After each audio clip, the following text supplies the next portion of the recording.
Huzzah everybody, and welcome back to an episode of Fallout Camps on a Fallout Friday. Though really, I think I should call it Fallout Friday because sadly, I cannot get some flotsam in. And everything that was supposed to be done today begins with an F. That's kind of creepy. However, we're kicking it off with our first camp right here. And this episode by the way, is a live one. I've been that rushed trying to get all the content out for you in like a day that I had to do this live. But I have heard that you guys like it done live. Giggity, giggity, you. So, the camp that is currently being attacked by a bunch of robots is a very interesting one for the fact that they've actually decided to go in and defend it with a barricaded wall around the back where all the enemies spawn. That's pretty cool. I actually really like that. Like, I think I've seen maybe one or two camps recently. They used to be quite dominant and ignore my terrible aim, but they used to be quite dominant in the beginning of the game. Jesus Christ, ignore my terrible aim. There we go. They used to be quite dominant in the beginning of the game. However, they haven't really been needed that much recently because everyone's either got the really good walls and stuff which take a long time to kill, or they've got turrets up the wazoo. So the design, and I like that I'm watching an actual thing go up the stairs. It's quite beautiful to watch a robot walk stairs. The design is quite interesting. I don't know what's going on with the things out front right there, like jumping out at you. It's not really needed. But it's very well done. The design, they're going to get a 7. It's a very nice design. However, the interior layout is kind of bland, it's kind of bleak, and they've gone too excessive for the fact that this place has 200 power. It doesn't need 200 power, but it has 200 power. However, I like that they've done the vending machine window thing, even though you can just walk around the back of them. But there is nothing here, really. There's no interior. This also bugs the crap out of me. How hard is it to put things in a... Never mind. I'm not even going to go into conduits, because conduits are hard, I understand. But the interior, there's nothing there. They've just kind of painted the walls and stuff. So the design's going for 7 because it's a very interesting design. However, the layout, I'm going to give it a 6 because there's nothing really here. And then when it came down to prices, I thought my game had broken because I was like, "Come on, load." You know, I'm sitting here like, I'm waiting for that. I'm waiting for the bit where the little spinning plan in the middle kind of glitches to show that it's loading in. I'm like, the frack is going on? Because when I clicked on this thing to fast travel here, it said it had a full inventory of things. It did that weird glitch where it showed that there was a full inventory of things. However, the stuff they are selling is dirt cheap, so I'm going to give him a 7 on prices as well, because there's not a lot there. Which brings his entire total up to a good old 7. It's a nice 7. It's a good 7. I like it. Even though I've said I'm going to walk away from it right here, I'm changing my mind. I like it. I'm giving it a thumbs up. I like how I can change my mind halfway through. However, we're on to BNBOA Z73 Carrier 77. I managed to read all that stuff before it faded away.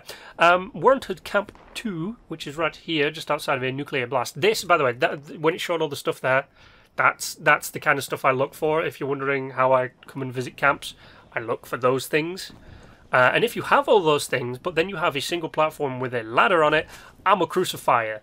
However, I was very thoroughly impressed. This is a rare design for a building, for I have not seen one built that is not an L. Also, I'm going to check out the water purifiers real quick. There is one open, and that gets you a point fire right there. Even though you should really have 2 open, that would have been quite nice. 1 open's not too bad. But I've never seen this design that it's an L, but it's not. It's a T. It's not an L. It's a T. I've never really seen a T building before. And if you draw a T, you know how like the back of the building would be the top bit of the T, and then that little place that we just walked past where he's probably obviously got his power or whatever in there. That would be the body of the T. You get what I mean? But the exterior was quite nice. It's nice to see a T-shaped building. So I'm going to give you a 7 on your design. Now the interior is beautiful. A little bit of an excessive use of plants in places that they wouldn't be. And I understand because it's there to try and add a bit of je ne sais quoi to even though that's not the correct use of the French word. But you know, it's trying to add a little bit of beauty to all this kind of stuff. And I do like the display cabinets. I do apologise for disarming your your radiation emitter. I don't know if I was a trap or not, but I ain't taking my chances. So your layout on the inside is very nice. I'm going to give it an 8. I'm going to be extremely generous because I'm doing a live. And your prices were actually pretty damn sexy. Now, if I find prices sexy, I will most likely come back. If I find them appalling, I'll most likely nuke you. The prices were pretty damn good. Now, obviously, there's weapons and stuff, and this entire thing is just full of everything. And the fact that he has these many serums, the fact that he has that many serums is bloody impressive. So obviously, I'm gonna really take into account all of his prices, especially if you can produce that many serums. I'm definitely taking it. I'm like scrutinizing everything you do now. Because you've got how many theorems, and I'm like, you must be good at this game. I'm going to scrutinise everything he does. However, his prices were actually pretty damn cheap. There were a few things, like the fusion cores.